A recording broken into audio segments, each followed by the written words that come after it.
Hi, people. We are back into the book of Matthew. We're in chapter 4. We're dealing with the temptation of Jesus and his response to Satan at every temptation. He never argued with him, didn't deliberate with him, didn't debate with him. He just said, "It is written."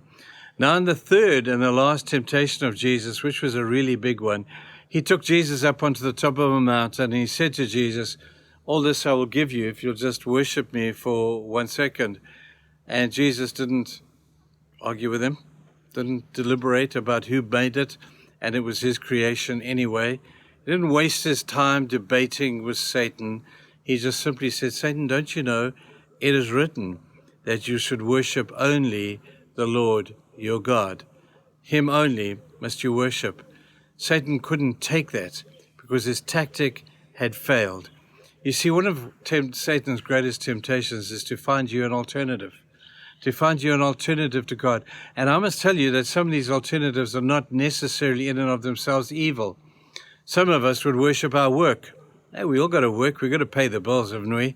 Some people would worship the church, would worship the Bible, would worship anything that Satan can throw in your way that distracts you from worshiping God, as good as it may be, is worshiping the wrong God. You see, if you are not worshiping God, Satan's got plenty of suggestions. The children of Israel, Exodus 32, were walking through the wilderness and they were reminiscing about how God had delivered them from Egypt through the Red Sea. And they thought to themselves, man, that is a great thing that God has done. Let's make something that would represent God. And we want to see something. We want to touch something. We want to see something physical. So why don't we make ourselves a golden calf and let's worship that thing? And that will be a representation of God. And we find that this did not satisfy them. They went on and they worshiped this golden calf until Moses came along and he destroyed it. And he said, this is not even a replica of God, is not worthy of your worship. So anything that even represents God to you may just be your idol. Now, there are many different kinds of choices of golden calves that we have in our lives. You can name 1,000. I'm sure you can. But the real reason for us today is to focus on the fact that Jesus told us, worship only him. People just worship him. Don't worship what you can do. Don't worship your family, as beautiful as they are. Don't worship your work, as essential as that is. Don't worship anybody other than Jesus.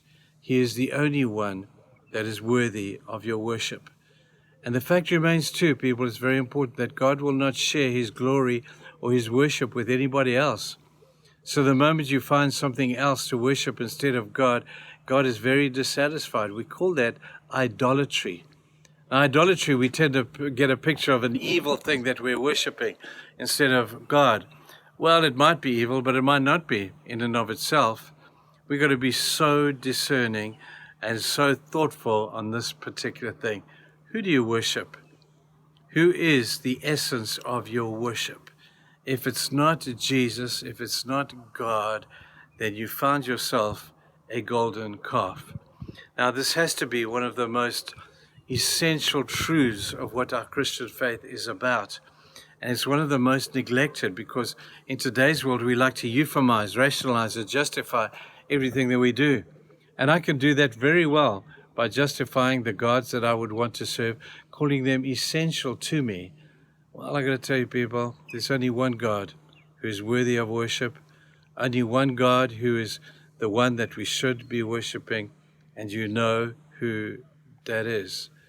So I urge you today, because Satan will easily have a distracting technique to distract you from worshiping Jesus, just make sure that he, Jesus, is the full essence of everything that you worship. It's not that you don't need to like those other things. He just said, love me first. Worship me above everything else. Now, I've said it today.